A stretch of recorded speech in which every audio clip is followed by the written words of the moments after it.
Sup, my name is Mike. My mom gave me a cantaloupe for lunch, so I took it to my room and started it. That's not wrong, right? I also love long walks on the beach. If you want a date with me, I won't let you know that just beforehand, I had a nice little hangout with Bill Cosby. It was a good time. That's not wrong, right? But I'm very misunderstood. My friends just don't understand that I am close enough to my dog to it. That's not wrong, right? But hey, I support the little people. Just yesterday, I spit my gum into a dollar bill and threw it at a homeless person. That's not wrong, right? This EA interview was like watching O.J. Simpson's return to Twitter. He doesn't get it. He doesn't understand why people don't like him. But the glove! You murdered 2 people! That's wrong. Today at Too Tall Desk, we're here to talk about misunderstood individuals. People that don't deserve the hate that they get. Most importantly, the most undeserved hate in gaming. The bullying we throw at EA. What are we thinking? Guys, come on. Don't you understand that they make incredible games? They made Anthem. The absolute masterpiece of this generation, and we, of all people, dare speak poorly about our Lord and Savior? Are you kidding me? Today we have an interview that one of EA's higher-ups gave to GameBiz where they talk exactly about how they are so misunderstood. We just don't get it. We are at fault. We should have left Anthem. What were we thinking? Now, I wanted to talk about this interview for a couple of reasons, but the 2 main reasons are because, one, EA really doesn't get it across the board. It's not just a public perception anymore that EA doesn't get it. EA, over the past couple of weeks, have come out and basically said, we don't get it. The hyper-intelligent mouse that lives in Cat Dog's house could come in and run our company and do a better job than we're doing. But also because what this interview makes clear is the reality of EA's EA Originals program, where they create games like Fee and A Way Out. There's some reality there that this interview kind of points directly out, and it's just as despicable as all the other stuff that EA's doing. So let's talk about the nitty-gritty of this interview before we get to the commentary portion. Quote, 25 years at EA, and I still struggle with the external perception that we're just a bunch of bad guys. EA's EVP, Executive Vice President of Strategic Growth, Matt Bilby, told this publication, quote, we love making and playing games. Unfortunately, when we make mistakes on games, the world knows about it because of its size and scale. So what is our executive vice president of a made-up position at EA just so they can pay more rich white people more rich white money? What is he saying here? What Matt Billabong is saying here is that he doesn't get why people can't see that they're just trying to make good games. And it's because they're so big that people get upset. They're so well known that their mistakes are tossed out there and blown out of proportion, as he puts it later in the interview. It's because they're the big guy. Well, let's examine Matt Billabong's claim here. Matt believes that, for example, Anthem may have failed because it was so big, coming from a publisher so large, that its mistakes were maybe not handled by the community, by the consumer, the way they should have been. Okay, let me ask you guys a question. What do you think about The Witcher 3? Do you think CD Projekt Red at this point is a big game? Do you think that Cyberpunk is being unfairly labeled trailer to trailer as looking good? Or is that just because there's some small indie studio? No one knows who they are. Okay, let's continue the examination. Let's go over to Rockstar. Would anybody argue that Rockstar was a small publisher? Probably not, because that'd be f***ing stupid because they're a developer. Good job, Tyler. You're so great at being a YouTuber. But no one would argue that Rockstar is a small dev. No one would argue that Take-Two is a small publisher. And yet, GTA 5 came out, and for the most part, heaped praise onto the game, heaped all sorts of accolades onto the game, because guess what? The game was good, and when online dropped and online became a problem, guess what? People like me started talking about how online is a problem, and it has issues, and it's not great. When Red Dead Redemption 2 came out, people heaped praise onto the game, but there were a lot of detractors that said this game is not as great as it should be. It takes realism a bit too far. It's not fun to play. And then online dropped, and everybody and their mother that has eyes and is not Stevie Wonder hated playing it. And everybody admitted that. And Rockstar didn't come out and say, you guys just don't get it. You can take away my money, Mom, but you can't take away my power to do what I love. No, they didn't do that. They didn't say any of that. They continued to make their games. They didn't come out and say, it's your fault this isn't going well. And this harkens back to something that EA recently said about Anthem.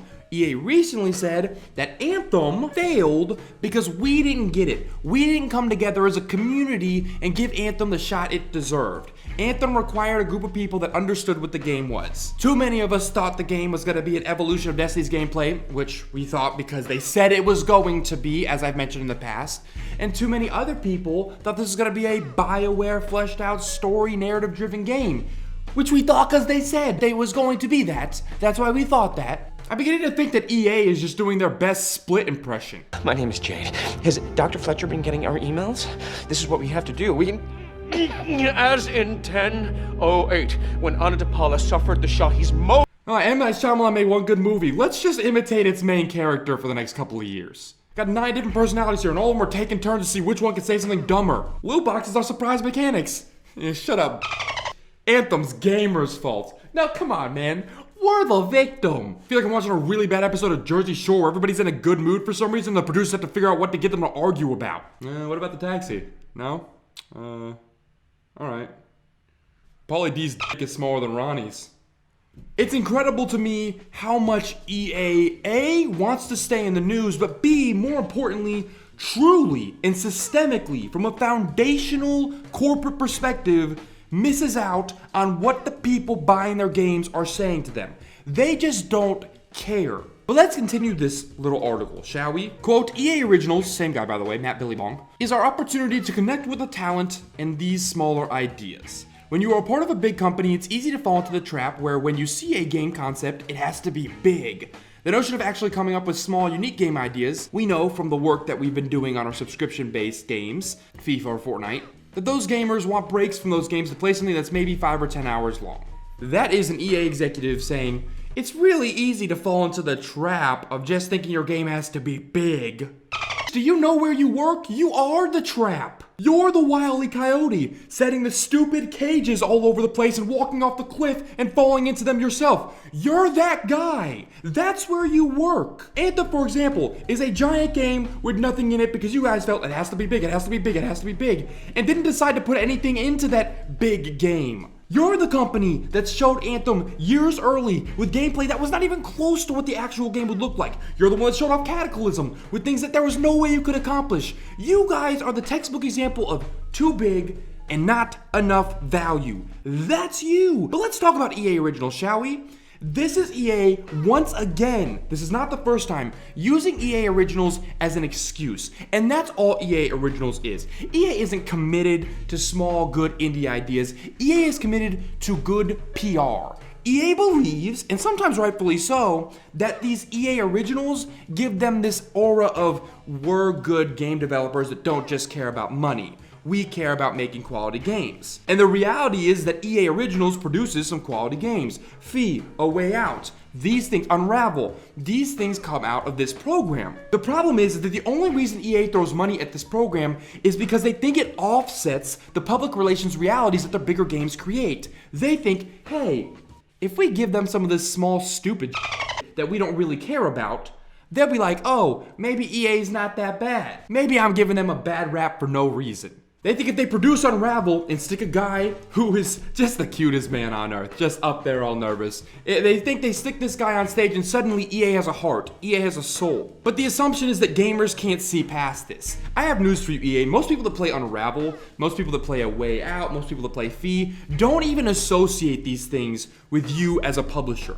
They don't even think of them as EA games. In fact, the guy that made A Way Out sat on stage at the Game Awards and did what? And as great as it is that EA is giving money to the people making these EA Originals games, it's sad to me to see them used as a tool instead of used as artistic measures to further a medium.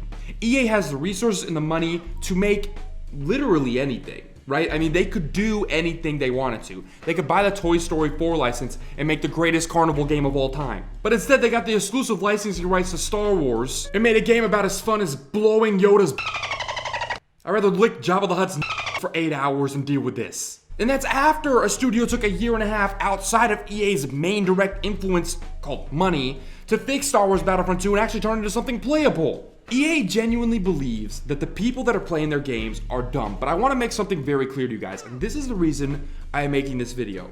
EA does not care about you, the person watching this video. They don't care about me. They don't care about your friend that's gonna get this video in their recommended. They don't care about any of these people at all. Who they care about is the person we don't really know, or maybe you know one or two of them, or maybe you know a couple of them. They care about mom and pop walking into Best Buy around November and saying, oh look, a Star Wars game, let me get that for Kyle. They care about Chris, who never knew what Game Informer was, who was maybe a junior, who doesn't know what a Persona 5 is, who thinks Final Fantasy 15 is something you watch on Cinemax after about midnight. That's the guy that EA cares about. The main average consumer, because the people buying FIFA every year are oftentimes the majority of them, not the people watching these videos. The people buying Anthem, for the most part, the 4 million people buying Anthem, are not the hardcore gamers, because most people steer clear of that. The people buying Madden, the people buying NBA Live, for God's sakes. None of these people are the people watching this. None of these people are the people staying up to date on EA News. They're not reading these interviews. They don't even know who these people are, and they certainly don't know the difference between a publisher and a developer. Our voices, and I do mean this, are meaningless to EA. The only reason that Star Wars Battlefront 2 changed the loot box system and the monetization system and the pay-to-win system is because Disney stepped in and forced EA to change it. Under EA's own guidance, Star Wars Battlefront 2 would have stayed exactly like it was. And that's something EA publicly said. For those of you that are unaware, Mass Effect Andromeda was a game that everybody had problems with. Everybody said this game needed a lot more time. It needed a significantly more well-supported studio. It needed more money and resources thrown at it. It essentially needed to be taken more seriously.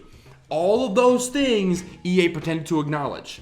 Anthem repeats the same mistakes from the same development house as Mass Effect Andromeda, and I don't see a lot of people talking about that. Anthem is the exact same reality. Not enough time, being forced out too soon with a purged studio that wasn't given an opportunity to make the game that they wanted to make. That's the exact same thing that happened to Mass Effect. EA's not going to learn because the people that are forcing these perspectives down their throats aren't the people that are giving them the majority of their sales. We need to realize that. So what can we do, you might be asking? How can we have our voices heard? It's really simple. It's the one thing that we in this community hate to do. And I've said it before, and I'll say it again. If you want EA to know that they're not the victim here, if you want EA to know that they are not going to get away with pretending like, I don't understand why we're the bad guy, but look at all these cool little games we're making, that makes up for Anthem, right? Look at that little, look at it. It's a ball of yarn. It walks around, it unspools, it's sad. If you want to make sure EA can't get away from that, it's very, very, very simple. It's not even don't buy their games. It's don't buy their games at launch.